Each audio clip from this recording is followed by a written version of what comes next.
Hey, everybody, thank you so much for tuning in to Call the Cops. My name is Officer Jamie Keneally. As always, big show in store. Charlie Moore and Stern Chamberlain. Did I pronounce it? All right, I got that right. Basketball tournament like you read about. They put it together not too long ago, and we're going to get into that tonight. Before we bring out Charlie, though, one quick note. I want to say good luck, goodbye, and just congratulations to a couple retiring captains. Captain Robert Flaherty of C6 and Captain Robert Cunningham of A7 retired this past month, and they will be missed. All right, other than that, we get some video we'd like to get to, and I got to send a shout out right off the top, folks. This is Maria Stefanos, of course, of Fox 25, and she was nice enough recently to MC an event, a fundraiser, if you will, for one of our officers. She couldn't have been nicer. She did a great job, and again, we just want to thank Maria Stefanos for taking some time to help out a really great cause. All right, the West End House, Boys and Girls Club over in Brighton.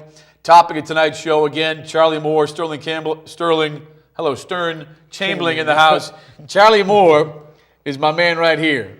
There he is, yeah, sporting the gray Red Sox hat. It's a good look. Again, 160 kids involved in the tournament.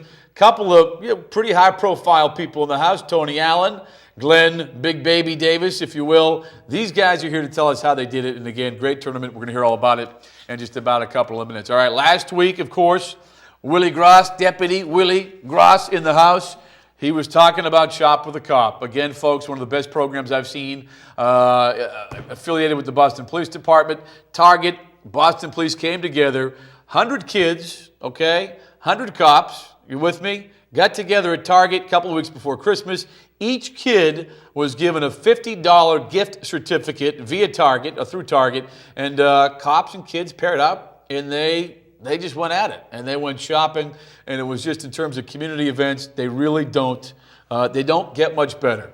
Billy Baxter in the house. But congratulations to Willie Gross and all the officers, sergeants, lieutenants, captains who participated in a great event. Of course, I mean, look at the smile on that kid's face. You got to be kidding me. Thanks, of course, to Target. All right, Jamaica Pond. No doubt about it, when wintertime is a time where ponds like the Jamaica Pond freeze over. And yes, when they do, well, what happens? You know what happens. People like to go out and walk on the frozen ponds. They like to skate on the ponds. This is Sergeant Phil Terenzi of the BPD dive team. And Sergeant Terenzi would strongly recommend, stay off the ice because, well, it ain't safe. So if you happen to be driving past the Jamaica Plain or Jamaica Pond this past week, this was the scene. Dive team in full effect out there doing some training as they prepare for, a worst case situation. Somebody who makes the mistake of going out in the ice like this. It's not a person. It's a dummy. The dummy in this case, no pun intended. They're out there and doing their thing, making sure that, again, God forbid it does happen real. They're prepared to do what they need to do. Sergeant Phil Terenzi, again, of the BPD dive team. We're going to have Sergeant Terenzi, on the show either next week or the week after. But I talked to him the other day, and I said, hey, how about some safety tips for tonight's show? He said, Jamie, they're pretty obvious. Please tell people to stay off the ice. And if they don't, well, you know what happens. Well, if you do, bad stuff happens. If you fall in, obviously, hypothermia is an issue. And if the hypothermia doesn't get you, chances are the water will. So Sergeant Phil Terenzi, BPD dive team, coming on either next week or the week after. Please, in the interim, stay off the ice. If you see somebody fall in, call 911. All right. Speaking of cool events, I mean, how lucky are these guys in the Boston Police hockey team? Yeah, they get a chance to skate at Fenway Park. Yeah, the Fenway Park situation. Good for them. Bad, though, for the team from Philadelphia because the Boston Police team simply put a spanking on these guys. We're talking 10-2. Let me say that again. It was not a typo. 10-2 was the final score. Charlie Daniels there with the pretty goal. Charlie Daniels, again, I guess if you had to give a star in the game, this guy here got it with the nice, individual effort. Charlie Daniels, I think of the 10 goals, he may have had 3, but he was not alone. Brendan Walsh, I don't know if you watched the Bean Pot Monday night. Brendan Walsh, police officer and Nesson announcer, can talk and he can play Nice little backhand flip there for the goal. Brendan, I think, had a couple of goals as well. And then, yeah, we got to show you Jerry Cahill. There he is. They call him the Jet because he arguably has some jets. Jerry can skate and he can score. Nice little backhand tally here. Again, Boston police team beat the team from Philly. 10-2 was your final from Fenway Park. From Fenway Park. That's not bad.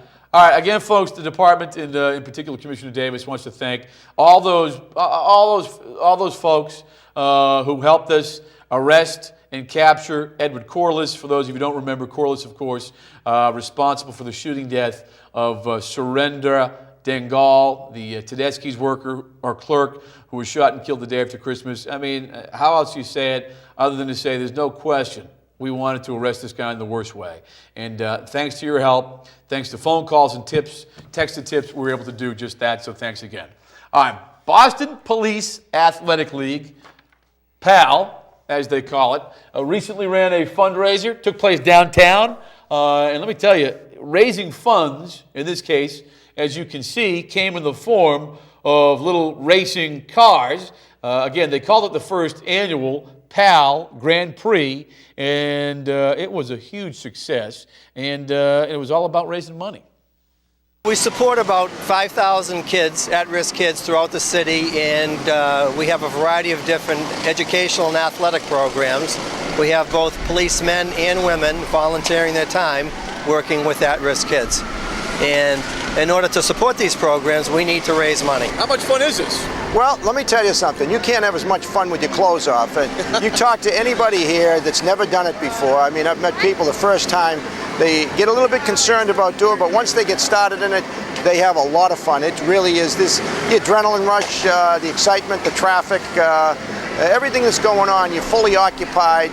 It's not one of these things where you go and ho-hum at a corporate event, looking out a window, waiting to go to the side door.